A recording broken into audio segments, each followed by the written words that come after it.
नमस्कार, मैं हूं आपके साथ दीपाली। बात करते हैं चंद्रयान 3 की। भारत इतिहास रचने के बेहद करीब है और इसलिए देश ही नहीं पूरी दुनिया की नजरें चंद्रयान 3 पर टिकी हैं। अगर सब कुछ ठीक रहा तो आज शाम 6:04 पर चंद्रयान 3 चांद पर सॉफ्ट लैंडिंग करेगा और इसी के साथ भारत साउथ पोल पर पहुंचने वाला पहला देश बन जाएगा। वहीं दूसरी ओर चंद्रयान 3 की सफल लैंडिंग के लिए देश भर में दुआओं का दौर जारी है। लोग चंद्रयान 3 की सफल लैंडिंग के लिए पूजा अर्चना कर रहे हैं। वहीं पंडित और ज्योतिषाचार्य भी चंद्रयान 3 को लेकर अलग अलग दावे कर रहे हैं। चंद्रयान 3 को लेकर ज्योतिषाचार्यों का क्या कुछ कहना है, ये भी आपको बताएंगे। चंद्रयान 3 की मुहूर्त कुंडली क्या कहती है, चंद्रयान 3 को लेकर क्या कहते हैं ग्रहों के चाल। अपने खास कार्यक्रम चांद, चंद्रमा और ग्रहों की चाल में ज्योतिषाचार्यों के साथ इसी मुद्दे पर हम चर्चा करेंगे। तो चूंकि आज दुआओं का दौर जारी है, आज सभी को इंतजार है शाम 6:04 का, क्योंकि आज सॉफ्ट लैंडिंग होने वाली है और इसी के लिए दुआएं लगातार जारी है, पूजा अर्चना की जा रही है। चाहे हम काशी की बात करें या फिर हम लखनऊ की बात करें, पूरे देश दुनिया में इस वक्त पूजा अर्चना का दौर जारी है, प्रार्थना का दौर जारी है और लोग ये प्रार्थना कर रहे हैं कि ये सफल लैंडिंग हो और पूरी उम्मीद है कि ये सफल लैंडिंग होगी। और इस दौरान अगर बात करते हैं चांद, चंद्रयान और ग्रहों की चाल की, तो वो क्या कहती है ये भी आपको बताएंगे। तो हमारे साथ दो मेहमान जुड़ चुके हैं। राकेश चतुर्वेदी हैं ज्योतिषाचार्य जी, बहुत स्वागत है राकेश जी आपका हमारे साथ जुड़ने के लिए। और हमारे साथ डॉक्टर आदित्य पांडे जी जुड़ चुके हैं, ज्योतिषाचार्य हैं। बहुत स्वागत है डॉक्टर आदित्य पांडे जी हमारे साथ जुड़ने के लिए। और चलिए सबसे पहले बात करते हैं राकेश चतुर्वेदी जी से। राकेश जी बताइए, क्योंकि आज सभी को इंतजार है चंद्रयान 3 की सफल लैंडिंग के लिए, सब प्रार्थना कर रहे हैं, ज्योतिष क्या कहता है?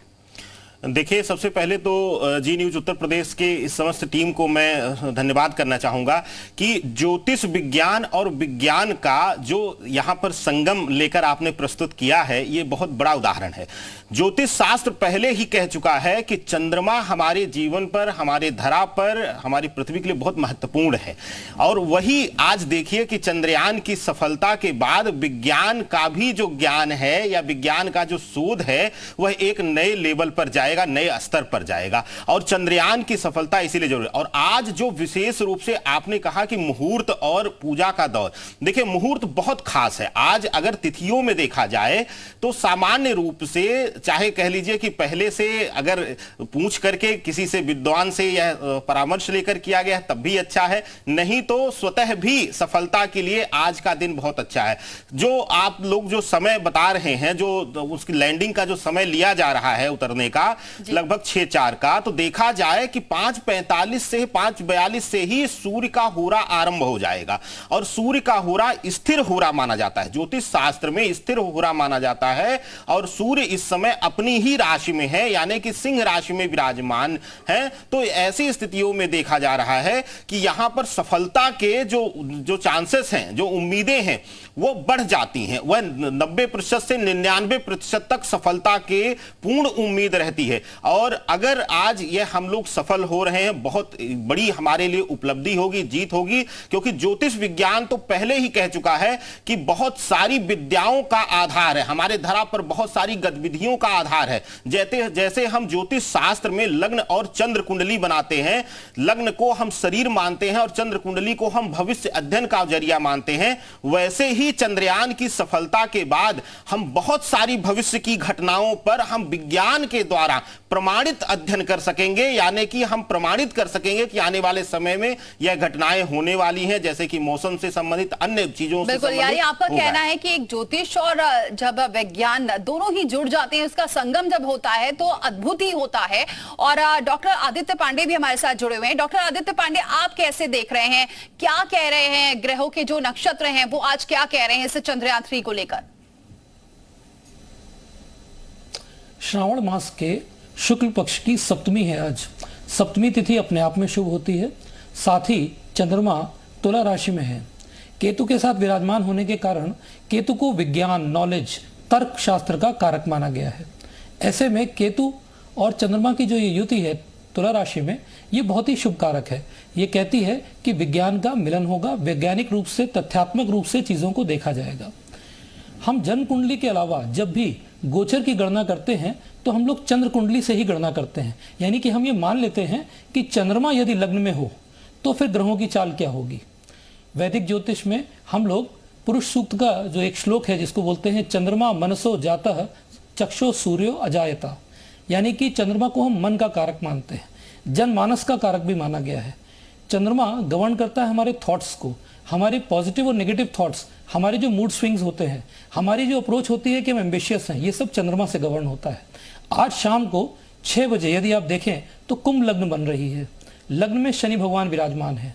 शनि सुग्रही होने के कारण ये कहते हैं कि कार्य तो होगा, परंतु शनि चूंकि उनको श्लोक प्लैनेट माना गया है, हम लोग बोलते हैं शनय शनय चराय नमा, यानी कि धीमे चलने वाला ग्रह है। ऐसे में शनि ये भी कहते हैं कि हो सकता है कुछ टेक्निकल ग्लिच, कुछ टेक्निकल बाधा आएगी, परंतु चूंकि शनि कार्य को पूर्ण जरूर करते हैं, ऐसे में कार्य पूर्ण होगा, उसमें कोई संशय या बाधा हमको नहीं दिख रही है। बिल्कुल, ये आपने अच्छी बात कही कि कार्य पूर्ण जरूर होगा, क्योंकि इसी के लिए लगातार प्रार्थना कर रहे हैं और सब उम्मीद कर रहे हैं कि आज ही सफल लैंडिंग होकर रहेगी, और इसीलिए पूरे देश दुनिया से इस वक्त दुआओं का दौर जारी है। राकेश चतुर्वेदी जी, जिस तरीके से आप सूर्य की बात कर रहे थे, और ऐसे में कुछ वैज्ञानिक ये भी कह रहे हैं कि जो सूर्य की किरणें हैं वो दिखनी बहुत जरूरी है, और ये इसको भी बहुत नोटिस किया जाएगा। जी देखिए, हमेशा से जो ज्योतिष विज्ञान है, ज्योतिष को भी विज्ञान का ही एक अंग माना जाता है, या कह लीजिए कि विज्ञान अंग है ज्योतिष विज्ञान का। तो सूर्य की जो महत्वपूर्ण चीज, जो देखिए चंद्रमा के बारे में एक महत्वपूर्ण बातें ज्योतिष शास्त्र और ज्योतिष विज्ञान के द्वारा बता रहा हूं आपको, दर्शकों को, कि ज्योतिष विज्ञान में पृथ्वी और सूर्य के बीच जो भी जितनी भी एनर्जी है, जितनी भी ऊर्जा है, ऊर्जा का संचार है, उसका एक स्तंभ माना जाता है। कहते हैं कि चंद्रमा की चाल या चंद्रमा में होने वाली गतिविधियों का सीधा असर पृथ्वी पर और प्राणियों पर, जीव मात्र पर होता है। तो इसलिए सूर्य, सही कहा जो वैज्ञानिक हैं, वह ज्योतिष विज्ञान के साथ साथ विज्ञान भी अब पूर्णता की तरफ बढ़ रहा है, और उसमें एक बहुत बड़ा महत्वपूर्ण कदम है। तो सूर्य की किरणों का होना जरूरी है, और दूसरा, क्योंकि उस समय हमारे तरफ से सूर्य ढल रहा होगा, लेकिन वहां पर उस पोजीशन पर सूर्य की उपस्थिति रहेगी। और दूसरी चीज है कि सूर्य का होरा, जो देखिए, क्योंकि हम ज्योतिष शास्त्र को लेकर यहां पर बैठे हुए हैं, तो जाहिर सी बात है, क्योंकि पहला विज्ञान है, चंद्रमा की दूरी तय कर नापने वाला और चंद्रमा की स्थिति बताने वाला, चंद्रमा से प्रभाव बताने वाला ज्योतिष विज्ञान ही पहला विज्ञान है। तो ज्योतिष विज्ञान के अनुसार विशेष रूप से देखा जाएगा कि सूर्य का होरा स्थिर होरा। दूसरा, जैसे कि हमारे सहयोगी डॉक्टर आदित्य पांडे जी ने बताया, देखिए केतु को गुप्त विद्या का कारक माना जाता है, और विज्ञान और ज्योतिष विज्ञान हमेशा से गुप्त विद्या रहा है।